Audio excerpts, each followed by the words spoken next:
So we start with intention. And that's really what's our understanding of the relationship? What's our relationship to stress when things aren't going our way?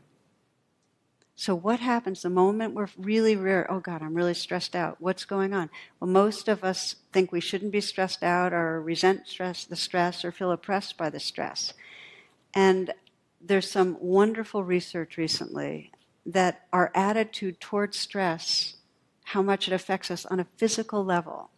And this is, I'm going to share the research of Kelly McGonigal, who's a health psychologist from Stanford, and she was part of research, or describes research, a study that traced 30,000 people for 8 years and asked 3 questions. And I think this is great research. First question, how much stress did you have last year? Second question, do you believe that stress is harmful for your health? And then the third inquiry of the study was, who died? Okay? So, how much stress? Do you believe it's harmful? And then they studied who died. Here's what they found. Those who experienced lots of stress last year had 43% more risk dying. But that was only true for the people that believed that stress was bad for them. Okay? The lowest risk of anyone in the study were those with high stress that didn't believe it was bad for them. Don't you think that's interesting? Okay, so here's what it's saying basically. It's saying that people die prematurely from the belief that stress is bad for them. It's that the belief is really impacting things. How are we relating to stress? If we can look at it from an evolutionary sense and go, okay, stress, this is a message that's asking for attention, and if I can respond in a wise way, there's going to be some adapting and evolving that is going to be precious. Stress can be healthy. Okay, so now if we look at that attitude and how do we cultivate it, to me, the most powerful and beautiful example is in an actual reflection on what's our intention. And in the Buddhist tradition, there is what's called the Bodhisattva aspiration. And it's really cool because the Bodhisattva is an awakening being and we are all on the Bodhisattva path. And that's just a word, but this consciousness is awakening. And the Bodhisattva aspiration is, what is the intention of our awakening awareness? What's our deepest intention? And there's a formal prayer in the Bodhisattva tradition that goes like this. May whatever circumstances arise serve the awakening of heart and mind. May whatever circumstances arise, and this is like whatever is going on in our lives, may that serve the awakening of compassion and wisdom. Very powerful prayer. Let me ask you for a moment, let's just try this out. Just explore the impact of that intention on our psyche, okay? Yeah, take a moment just again, put down if you're writing notes and sit back and just reflect for a moment.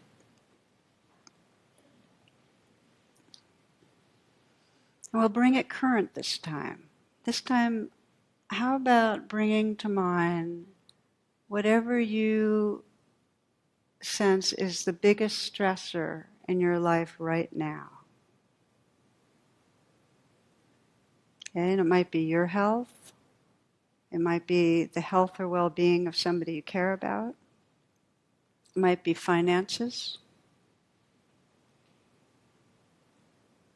It might be anxiety about what's about to come around the corner to do with work or to do something social. It might be a conflict with someone.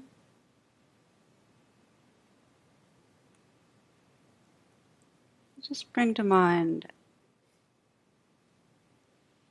a great stressor in your life.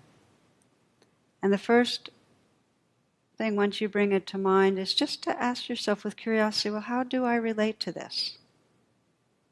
Just be honest without adding judgment. Am I relating to it like this is a bad thing and I wish it would go away? Shouldn't be happening. It's kind of like a mistake in the universe. Do you feel oppressed by it, like kind of victim? Are you relating to it in a way that you're trying to ignore it or neglect it or obsessing on how to fix it?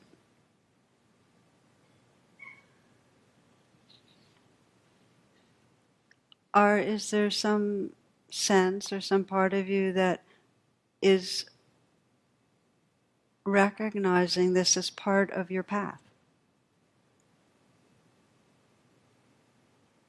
Even as the ground of waking up. Recognizing that where we have the most intense reactivity is the very place where we actually can discover the most healing and freedom.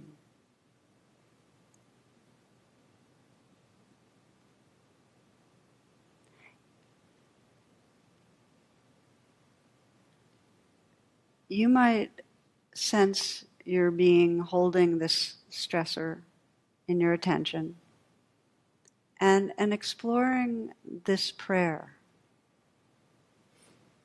Just mentally repeat the words or adjust them in whatever way resonates for you, but may these circumstances, may what's happening serve the awakening of my heart and mind, the awakening of love, of wisdom.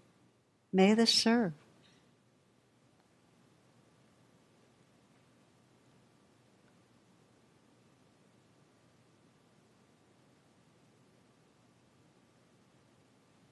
You might let yourself repeat it so it feels like a sincere prayer, that you feel you're longing to let this in a meaningful way serve healing, serve awakening.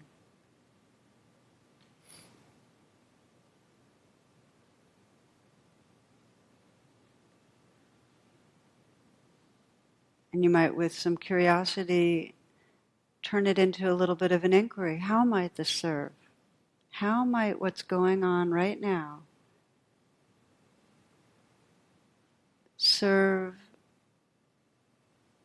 increasing freedom, realization?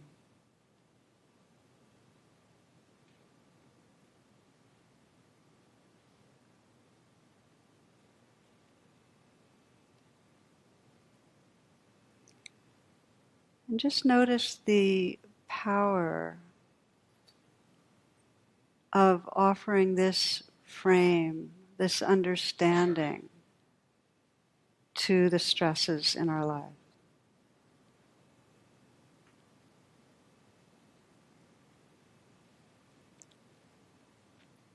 So part one is intention, that we begin to align ourselves so that we can be more anti-fragile, so we can be more capable of transforming through stress. We begin to align ourselves by having that intention. May this serve awakening. The second part is attention. In order for it to serve awakening, we have to deepen our attention. In fact, if you get in touch with your intention for it to serve awakening, that intention will, right by the very nature of what you're wanting, invite you to deepen your attention. So we deepen our attention. And attention has two basic qualities. And we explored a little bit of those two qualities in the guided meditation this evening. And one quality of attention is directly contacting the actuality of what's here.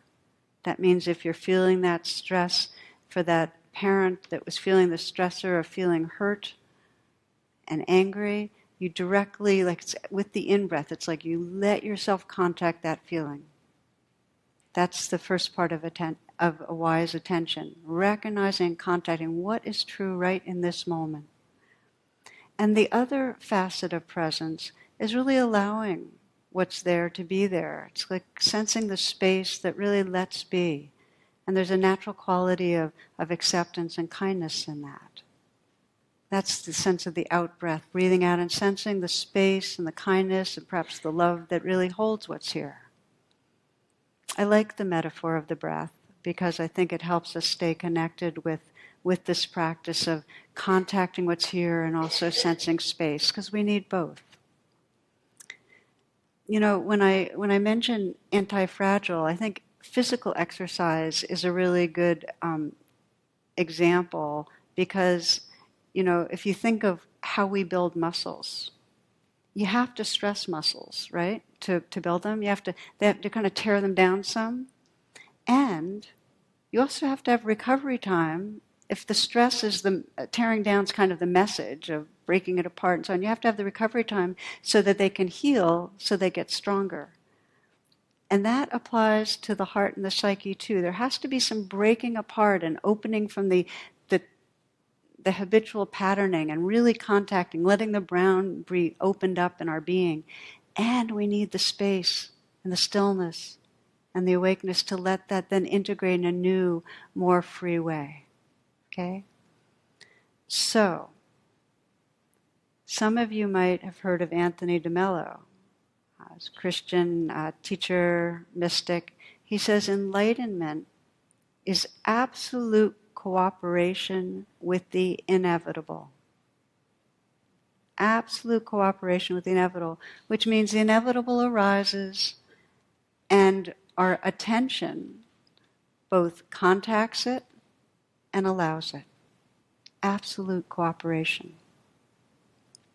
I'll give you an example of a person who to me really illustrated the power of this anti-fragility of allowing the mud to become the lotus. And this was a story I shared in Radical Acceptance, and every time I revisit it, it inspires me. So just to share with you, this was a man who was attending a retreat, and he had come with his wife because he was in the mid-stages of Alzheimer's. And she had to be with him to get him to the right room at the right time, help him with his food and so on. And he was also a psychologist, been a therapist, and been practicing meditation for about 15 years.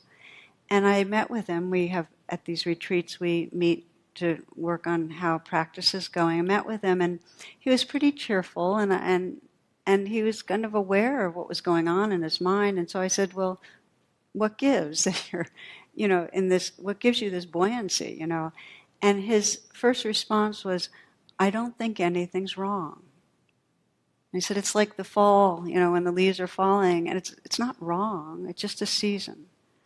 And which was impressive to me. So that's the beginning, this kind of attitude of this is natural. And then he described an experience that he'd had earlier in the onset of Alzheimer's, where he had been asked to give a talk, and about 100 people there, and he arrived and he was about to speak, and he went completely blank. Like, not only did he not know what he was going to say, he didn't know why he was there or where he was or anything. So here's what he did. First, he paused. He didn't do anything. And in order to break our patterning, we really need to do that. He just paused, okay? So he didn't go into a stress reactivity. He didn't do the double dukkha. He didn't add a second hour. He just paused. And then he began to name what he was noticing. This is the wing of attention that recognizes and contacts. So he's kind of standing there, he had his palms together, and he began by saying confused. And then he bowed. And then he would say, anxious, bow. Heart pounding, bow. Embarrassed, bow. This went on for a while, and then he said, beginning to relax, bow.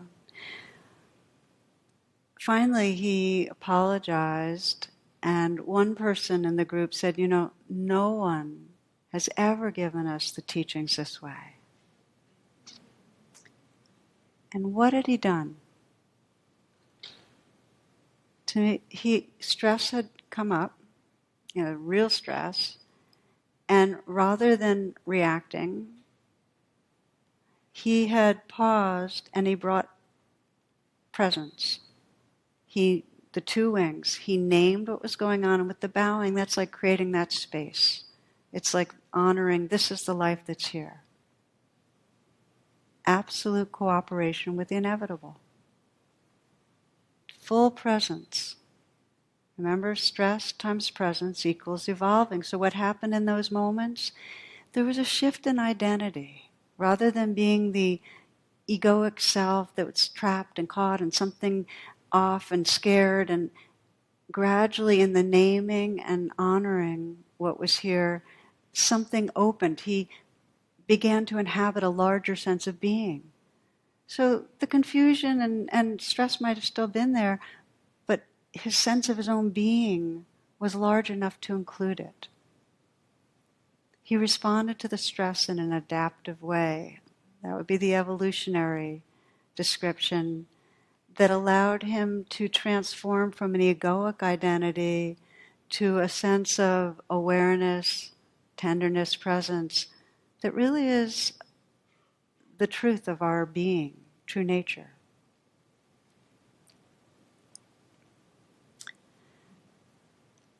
For every one of us, each one of us has areas that still trigger off a stress reaction.